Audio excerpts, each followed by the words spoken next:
മുഖ്യമന്ത്രി ബിനോയ് വിശ്വം ചർച്ച സമാപിച്ചെന്ന വാർത്ത ഇപ്പോൾ വരുന്നുണ്ട്. ചർച്ച നീണ്ടത് 1 മണിക്കൂറാണ്.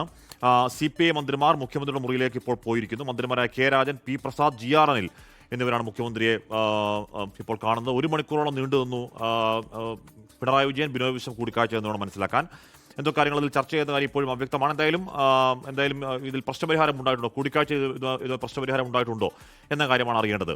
ശ്രീത്ത് ചെയ്യുന്നു. ശ്രീത്ത്, അതിനുശേഷം ബിനോയ് വിശ്വം മാധ്യമങ്ങളെ കണ്ടോ, മാധ്യമങ്ങളെ കാണുമോ ശ്രീത്ത്?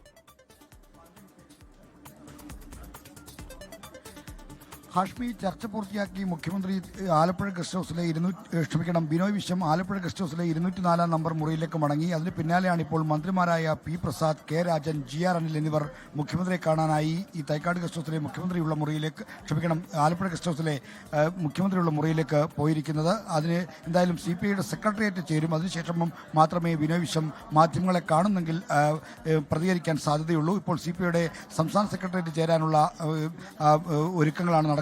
ഇപ്പോൾ മറ്റെല്ലാ സെക്രട്ടറി അംഗങ്ങളും ഏതാണ്ട് എല്ലാവരും തന്നെ ഈ ആലപ്പുഴ ഗസ്റ്റ് ഹൗസിലുണ്ട്. അതോടുകൂടി യോഗം അല്പസമയത്തിനകം തുടങ്ങുമെന്ന് വേണം പ്രതീക്ഷിക്കാൻ.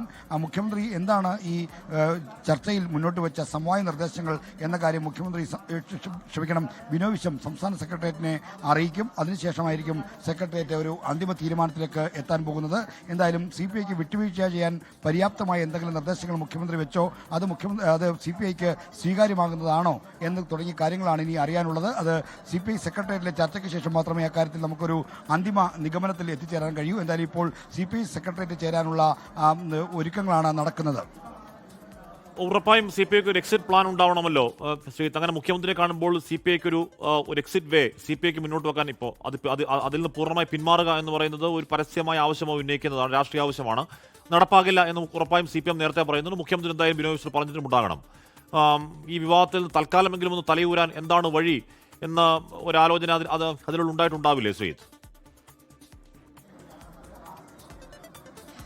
തീർച്ചയായും ഈ വിവാദത്തിൽ നിന്ന് എങ്ങനെ പുറത്തു കടക്കാൻ CPI മാത്രമല്ല CPIഎമ്മിനും വിവാദത്തിൽ നിന്ന് പുറത്തു കടന്നേ പറ്റൂ, മുന്നണിക്കും പുറത്തു കടന്നേ പറ്റൂ. അതുകൊണ്ട് തന്നെ ഒരു സമവായ നിർദ്ദേശം, ഇത് പുറത്തു കടക്കാനുള്ള ഒരു എക്സിറ്റ് പ്ലാൻ എന്തായാലും ഉണ്ടാക്കിയിട്ടുണ്ട് എന്ന് വേണം മനസ്സിലാക്കാൻ. മുഖ്യമന്ത്രി പ്രധാനമായും ചൂണ്ടിക്കാണിക്കുന്ന വിഷയം PMC പദ്ധതി നടപ്പിലാക്കുന്ന കാര്യങ്ങളിൽ ഒരു മെല്ലെപ്പോക്ക് സർക്കാരിനുണ്ടാകും എന്നതാകാം. ഒരുപക്ഷെ അതോടൊപ്പം തന്നെ പദ്ധതി നടപ്പിലാക്കുന്നതിന് മേൽനോട്ട സമിതിയെ നിയോഗിക്കുമെന്ന കാര്യവും പറയുന്നാൽ ഇതൊന്നും രാഷ്ട്രീയമായി CPI ഉന്നയിക്കുന്ന ആവശ്യങ്ങളോട് ചേർന്ന് നിൽക്കുകയോ അല്ലെങ്കിൽ അവർക്ക് പിന്നോട്ട് പോകാൻ പര്യാപ്തമായ കാരണങ്ങളോ ആണെന്ന് പറയാൻ കഴിയില്ല.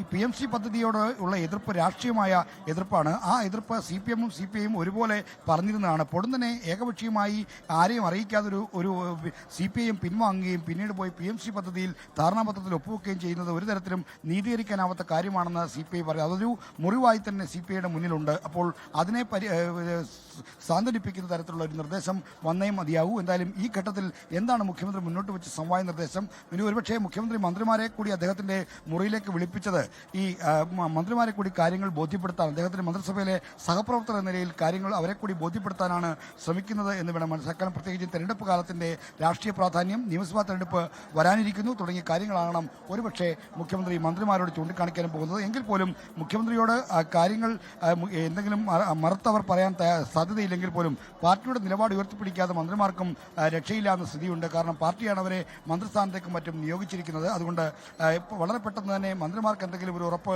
കൊടുക്കാൻ കഴിയില്ല. പാർട്ടി നേതൃത്വമാകെ തന്നെ ഈ കാര്യത്തിൽ അഭിമാനത്തിന് ക്ഷതമേറ്റു, അഭിമാനം വ്രണപ്പെട്ടു എന്ന വികാരത്തിലാണ്. ഹാഷ്മി, ശ്രീത്ത്, ഇതിൽ ബിനോയ് വിശ്വം ഉപയോഗിച്ച വാക്ക് അൺഡ്യൂ ഹേസ്റ്റ് എന്നാണ് സാധാരണ നമ്മൾ പറയാറ്. അൺയൂഷ്വൽ ഹേസ്റ്റ്, അസാധാരണമായ തിടുക്കം ഇക്കാര്യത്തിൽ ഉണ്ടായി എന്നാണ് ബിനോയ് വിശ്വം പറയുന്നത്. ഡി രാജ MAVയ്ക്ക് എഴുതിയ കത്തിലും അതിനേക്കാൾ രൂക്ഷമായ ഗൂഢാലോചന പോലെയുള്ള പദാവലികൾ ചേർത്തുള്ള വലിയ രൂക്ഷമായ പ്രതികരണങ്ങൾ അതിലുണ്ട്. ശ്രീത്ത്, ഇതിൽ വിഷയത്തിൽ വിട്ടുവീഴ്ച വേണ്ട, പാർട്ടി നിലപാടിൽ വെള്ളം ചേർക്കരുത് എന്ന് തന്നെയാണ് എക്സിക്യൂട്ടീവിൽ ഉണ്ടായിരുന്ന പൊതുവികാരം. മന്ത്രി GR അനിലൊക്കെ പറയുന്നത് എന്തു മന്ത്രിസ്ഥാനം എന്നൊക്കെയാണ്. എന്ന് പറഞ്ഞാൽ മന്ത്രി GR അനിലൊന്നും അത്രയും പരുഷമായ വാക്കുകൾ പറഞ്ഞിട്ടേ ഇല്ല. അപ്പോൾ വിഷയത്തിൽ ഏതെങ്കിലും തരത്തിലുള്ള ഒരു മുട്ടുവളച്ചുകൊണ്ട് അനുനയം CPI ആലോചിക്കുന്നുണ്ടോ ശ്രീത്ത്?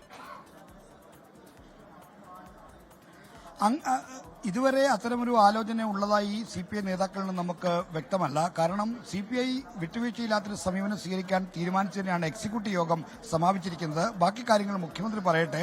പാർട്ടിക്ക് സ്വീകാര്യമായ വ്യവസ്ഥകൾ ഉണ്ടെങ്കിൽ അപ്പോൾ ആലോചിക്കാം. എന്തായാലും ഈ ഘട്ടം വരെ, ഈ നിമിഷം വരെ അത്തരമൊരു വിട്ടുവീഴ്ച ചെയ്യാനുള്ള തീരുമാനം CPI എടുത്തിട്ടില്ല. CPI പറയുന്നത് തങ്ങളുടെ നിലപാടിൽ ഉറച്ചു നിൽക്കുന്നു എന്ന് തന്നെയാണ്. എന്നാൽ മുഖ്യമന്ത്രിയെ കാണുമ്പോൾ മന്ത്രിമാർ ഈ നേരത്തെ ഹാഷ്മി സൂചിപ്പിച്ച പോലെ ഈ സായിപ്പിനെ കാണുമ്പോൾ കവാത്ത് മറക്കുക എന്നൊക്കെ പറയുന്ന പോലെ ആ ഒരു ശൈലി പോലെ മന്ത്രിമാർ മുഖ്യമന്ത്രിയെ കാണുമ്പോൾ ആ നിലപാട് മാറ്റുമോ എന്ന കാര്യമൊക്കെ ഇനി അറിയാനിരിക്കുന്നു. കാരണം കഴിഞ്ഞ 4 വർഷക്കാലമായി മുഖ്യമന്ത്രി പിണറായി വിജയന്റെ മന്ത്രിസഭയിലെ സഹപ്രവർത്തകരാണ്. മുഖ്യമന്ത്രിക്ക് അവരുടെ മേൽ സ്വാതന്ത്ര്യമുണ്ട്, മുഖ്യമന്ത്രിക്ക് അവരുടെ മേൽ സ്വാധീനവുമുണ്ട്. അപ്പോൾ പാർട്ടിയുടെ താല്പര്യങ്ങൾ ഇത്തരത്തിൽ ഈ ഒരു പ്രശ്നത്തിൽ മറികടക്കാൻ, കാരണം മന്ത്രിസഭയെ ബാധിക്കുന്ന ഒരു വിഷയമാണ്, മുന്നണിയെ ബാധിക്കുന്ന വിഷയമാണ്, തെരഞ്ഞെടുപ്പുകളെ ബാധിക്കുന്ന വിഷയമാണ്. അപ്പോൾ ആ വിഷയത്തിൽ കുറച്ചുകൂടി സമചിത്തതയോടെയുള്ള അല്ലെങ്കിൽ സമവായത്തിന്റെ ശൈലിയിലുള്ള ഒരു തീരുമാനമെടുക്കാൻ മന്ത്രിമാരെ കൂടി മുഖ്യമന്ത്രി പ്രേരിപ്പിക്കാൻ സാധ്യതയുണ്ട്. അത്തരത്തിൽ മന്ത്രിമാരോട് അഭ്യർത്ഥിക്കാൻ സാധ്യതയുണ്ട്. എങ്കിൽ അവർക്ക് പോലും കാര്യങ്ങൾ എന്തെങ്കിലും ഉറപ്പ് കൊടുക്കാൻ കഴിയുന്ന സ്ഥിതിയില്ല. കാരണം CPIയുടെ നേതൃത്വമാകെ മുകൾ തട്ട് മുതൽ താഴെത്തട്ട് വരെയുള്ള അണികൾ വരെ എല്ലാവരും കടുത്ത പ്രതിഷേധത്തിലാണ്. പാർട്ടിയുടെ അന്തസ്സിന് നിരക്കാത്ത പ്രവർത്തനം മുന്നണിയിൽ നിന്ന് ഉണ്ടായി. അതുകൊണ്ട് ഒരു തരത്തിലും നീതീകരിക്കാനാവാത്ത ഈ പ്രവൃത്തിയെ പിന്തുണയ്ക്കാൻ കഴിയില്ല. മുഖം രക്ഷിക്കാൻ കടുത്ത നടപടികൾ എടുത്തേ തീരൂ എന്ന വികാരമാണ് CPIക്കകത്തുള്ളത്. എന്തായാലും CPIയുടെ സംസ്ഥാന സെക്രട്ടേറിയറ്റ് ചേർന്ന് കഴിഞ്ഞാലേ ഇനി എന്താണ് അവരുടെ നിലപാട് എന്ന കാര്യത്തിൽ ഒരു വ്യക്തത വരികയുള്ളൂ. ശ്രീജിത്ത്, ഇത് സ്വീകാര്യമായ വ്യവസ്ഥകളെന്ന് CPI പറയുകയാണെങ്കിൽ എന്താകും സ്വീകാര്യമായ വ്യവസ്ഥ? കാരണം ഈ PM റൂസ, PM ഉഷ പോലെയുള്ള ന്യായവാദങ്ങൾ പറഞ്ഞുകൊണ്ട് ഇതിൽ പിടിച്ചു നിൽക്കാൻ കഴിയില്ല. 1000 കോടിയുടെ കഥയും പറഞ്ഞ് പിടിച്ചു നിൽക്കാൻ കഴിയില്ല. കാര്യം ഇത് ആശയപരമായി തന്നെ CPM പോയ 5 വർഷങ്ങളിൽ എതിർക്കുക എന്ന് പറയുന്നത് രേഖാപരമായും വാചികമായും ഒരുപാട് മുഖ്യമന്ത്രി അടക്കം പ്രസംഗിച്ച പ്രസംഗങ്ങളുടെ ഒരു നീണ്ട നിര യൂട്യൂബിൽ കിടപ്പുണ്ട്. അല്ലെങ്കിൽ ഇതിനെതിരെ ഇത് വർഗീയമാണ് എന്ന് പറയുന്ന പ്രബന്ധ സമാഹാരങ്ങൾ ഒരു പിടി ഒറ്റ നോട്ടത്തിൽ തപ്പിയാൽ തന്നെ ഉണ്ട്. മന്ത്രി KN ബാലഗോപാൽ നേരത്തെ പറഞ്ഞ 17 മിനിറ്റ് വീഡിയോ അടക്കം CPM വെബ്സൈറ്റിൽ തന്നെ കിടക്കുകയാണ്. CPI മന്ത്രിമാരുടേത് വേറെ. അതൊക്കെ പിൻവലിച്ച് അല്ലെങ്കിൽ അതൊക്കെ വിഴുങ്ങി ഒപ്പിട്ട് കഴിഞ്ഞു. അതിലിനി ഒരു ഒരു പിന്നോട്ട് പോക്ക് സാധ്യമല്ല. ഒന്ന്, ഒപ്പിട്ടത് CPI അറിയിക്കാതെയാണ്, CPI ഇരുട്ടിൽ നിർത്തിയാണ്. അത് യാഥാർത്ഥ്യമാണ്. 2, അപ്പോൾ ഇത് രണ്ടും അങ്ങനെ യാഥാർത്ഥ്യമായി നക്ഷത്രം പോലെ തെളിഞ്ഞു നിൽക്കെ എന്താണ് ഇതിൽ ഇനി CPIക്ക് കൂടി യോജിക്കാവുന്ന അല്ലെങ്കിൽ CPIക്ക് അംഗീകരിക്കാവുന്ന മറ്റൊരു വ്യവസ്ഥ? ശ്രീജിത്ത്,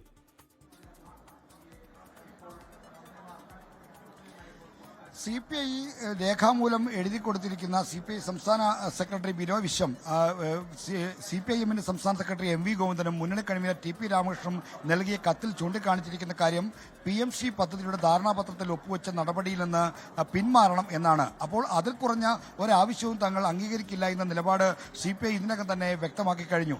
എന്നാൽ ഒപ്പുവെച്ച ധാരണാപത്രത്തിൽ നിന്ന് എങ്ങനെയാണ് പിന്മാറുക എന്നത് ഒരു പ്രായോഗിക പ്രശ്നമായി CPIക്ക് മുന്നിലുണ്ട്. അതിനപ്പുറത്തേക്ക് പിന്നീട് ഇനി എന്താണ് പരിഹാരം? പദ്ധതി നടപ്പിലാക്കാതിരിക്കലാണോ? അങ്ങനെ ഇപ്പോൾ ധാരണാപത്രത്തിൽ ഒപ്പുവെച്ചതിന് പിന്നാലെ കേന്ദ്രത്തിൽ നിന്ന് ഫണ്ട് ഇങ്ങോട്ട് കേരളത്തിന് ലഭിക്കും. അപ്പോൾ ഇതിന്റെ യൂട്ടിലിറ്റി സർട്ടിഫിക്കറ്റും ഇത് നടപ്പിലാക്കിയ പദ്ധതി പ്രവർത്തനം ഏറ്റെടുത്തുമായി ബന്ധപ്പെട്ട നടപടിക്രമങ്ങൾ പിന്നീട് പൂർത്തീകരിക്കാൻ സർക്കാരിനും പൊതുവിദ്യാഭ്യാസ വകുപ്പിനും ബാധ്യതയുണ്ട്. അപ്പോൾ ഈ പണം പദ്ധതിയുടെ മെല്ലപ്പോക്ക് എന്നൊക്കെ പറയുന്ന ന്യായങ്ങളൊന്നും പ്രായോഗികമായ കാര്യങ്ങളല്ല. അതൊന്നും നാട്ടുകാർക്ക് മുമ്പിൽ പറഞ്ഞാൽ ദഹിക്കുന്ന വ്യവസ്ഥകൾ പോലുമല്ല. ഇവിടെ ഹാഷ്മി സൂചിപ്പിച്ചതാണ് ഏറ്റവും പ്രധാനപ്പെട്ട പ്രശ്നം. അതായത് കഴിഞ്ഞ 5 വർഷക്കാലമായി CPIയും മറ്റ് ഇടതു പാർട്ടികളും ഒക്കെ തന്നെ ചൂണ്ടിക്കാണിക്കുന്ന വിഷയം ദേശീയ വിദ്യാഭ്യാസ നയം വർഗീയ അജണ്ട നടപ്പിലാക്കാനുള്ള സംഘപരിവാറിന്റെ ആസൂത്രണ ശ്രമമെന്നാണ്. പ്രഭാത് പട്നായിക് മുതൽ പ്രകാശ് കാരാട്ട് മുതൽ പിന്നെ ഇവിടെ താഴെത്തട്ടിലുള്ള ഏറ്റവും അവസാനം ചിന്താവാരികയുടെ അഭിമുഖത്തിൽ V ശിവൻകുട്ടി വരെ ഇതിനെ നഖശികാന്തം എതിർക്കുകയായിരുന്നു. മധുര പാർട്ടി കോൺഗ്രസിലും ഈ വിഷയത്തിൽ പ്രമേയമുണ്ട്, തീരുമാനങ്ങളുണ്ട്. അപ്പോൾ ഇത്രയും തീരുമാനങ്ങൾ വർഗീയതയോടെ സന്ധി ചെയ്തില്ല എന്ന് 1000 വട്ടമായി വിളിച്ചു പറയുന്നിടത്ത് നിന്നാണ് വർഗീയ അജണ്ടയോടെ സന്ധി ചെയ്യുന്ന ഒരു തീരുമാനത്തിലേക്ക് പോയത്. അപ്പോൾ രാഷ്ട്രീയമായി ഇതിനെ ഒരു തരത്തിലും ന്യായീകരിക്കാൻ കഴിയാത്തൊരു പ്രശ്നമുണ്ട്. ആ രാഷ്ട്രീയ പ്രശ്നം തന്നെയാണ് ഈ വിവാദത്തിന്റെ കാതൽ. കേവലം CPI തർക്കത്തിനപ്പുറത്തേക്ക് ഇടതുപക്ഷത്തിന്റെ രാഷ്ട്രീയ അസ്തിത്വത്തെ ബാധിക്കുന്ന ഒരു പ്രധാനപ്പെട്ട രാഷ്ട്രീയ പ്രശ്നമായി ഉയർന്നു വരുന്നത് വർഗീയതയോടെ സന്ധി ചെയ്തോ എന്ന ചോദ്യമാണ്. ആ ചോദ്യത്തിനുള്ള ഉത്തരം ഇപ്പോൾ ധാരണാപത്രം ഒപ്പിട്ടു എന്നാണെങ്കിൽ അത് ഈ മതനിരപേക്ഷ ജനാധിപത്യ വിശ്വാസികളെ വഞ്ചിക്കുന്നതിന് തുല്യമാണ് എന്ന് CPI നേതാക്കൾ ചൂണ്ടിക്കാണിക്കുന്നു. അപ്പോൾ ഈ കാര്യത്തിൽ ഒരു സ്വീകാര്യമായ പരിഹാര നിർദ്ദേശം എന്ന് പറയുന്നത് പദ്ധതിയിൽ നിന്ന് പിൻവാങ്ങലാണ്. അത് പക്ഷേ എത്രത്തോളം പ്രായോഗികമാണെന്ന പ്രശ്നവും ഇവിടെ നിലനിൽക്കുന്നുണ്ട്. ഹാഷ്മി, ലോകത്തെവിടെയായാലും ഏത് സമയത്തും 24 വാർത്തകളും ഓഗ്മെന്റഡ് റിയാലിറ്റി പാക്കേജുകളും എക്സ്പ്ലെയിനറുകളും വിശദമായി കാണാൻ ഞങ്ങളുടെ യൂട്യൂബ് ചാനൽ നിങ്ങൾക്ക് സബ്സ്ക്രൈബ് ചെയ്യാം.